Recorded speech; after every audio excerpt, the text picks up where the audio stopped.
Good day, all. Today we'll be talking about how to create a classroom that supports all students. This presentation was a joint effort from myself, Lisa Kanyamota, and Nadia van der Spey. What is diversity, and what does it look like in the modern classroom? Diversity is any dimension that can be used to differentiate groups and people from one another. In the context of a learning and teaching environment, that looks like empowering, respecting, and appreciating all students, no matter their culture, race, ethnicity, physical ability, sexual orientation, gender, or religion. In turn, this also creates a supportive learning and teaching environment. Children bring a diverse array of needs that need to be met in the classroom, and it's the teacher's job to try and meet all of these needs and support them. Teachers should create a supportive learning environment that caters to a host of students.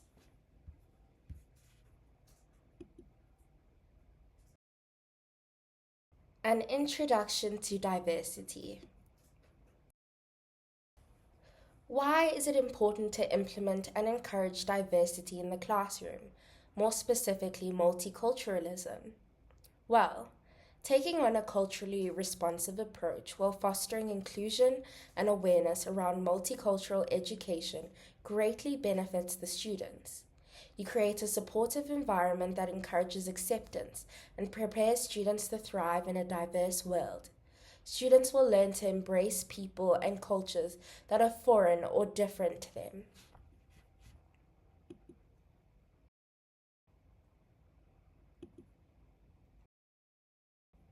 Why is it important to implement and encourage diversity in the classroom?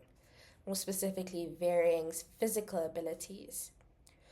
In order to create an inclusive classroom, you have to take children with disabilities or special needs into account. Accounting for these students provides equal access to equal learning opportunities. By being inclusive of students with varying physical abilities, you can teach students to be more mindful and accommodating to people who differ in capability from themselves.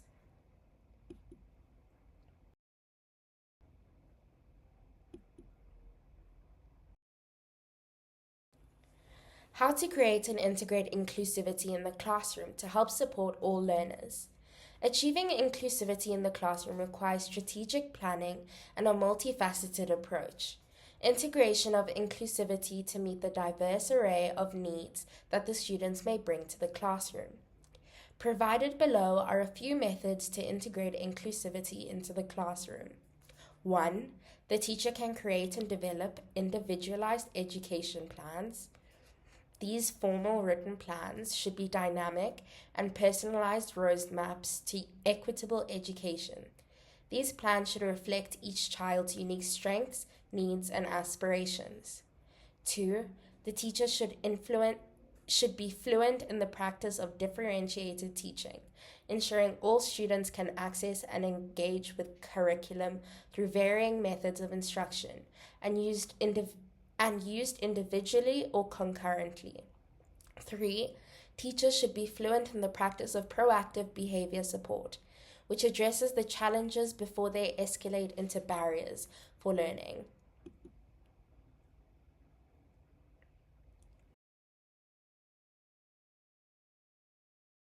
Four, ensuring accessible learning environments and assistive technologies. Making environments more accessible can look like adding ramps or adapted furniture. And using assistive technologies can look like screen reader compatible materials and utilizing technologies such as noise reducing headphones. 5. Teachers should foster peer support and social inclusion. This can look like intentional peer buddy systems, collaborative projects, and group work. 6. Calling students by their preferred names. By doing this, you acknowledge a big part of their identities. 7. Always questioning the content that you present and how you present it. Reflection can help understand how the lesson will be received by different students. 8. Seek opportunities for adding multiple perspectives. Teachers should present units of study from multiple perspectives that facilitate conversations about human differences. 9. The teacher should develop their cultural intelligence, staying open to rethinking your worldview.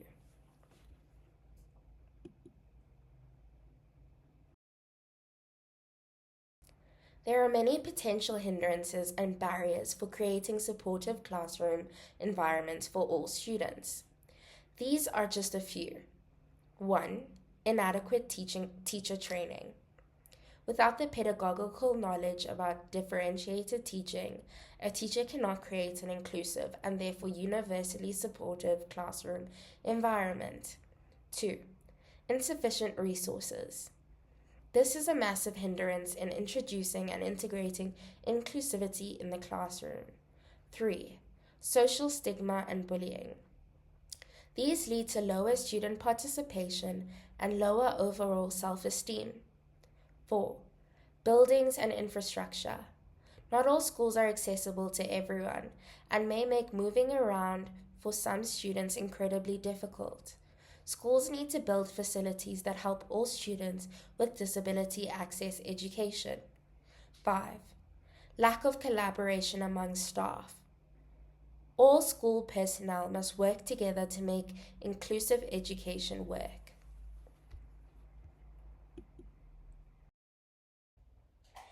In conclusion, inclusivity is necessary to create a classroom environment that supports all students, including those with diverse needs.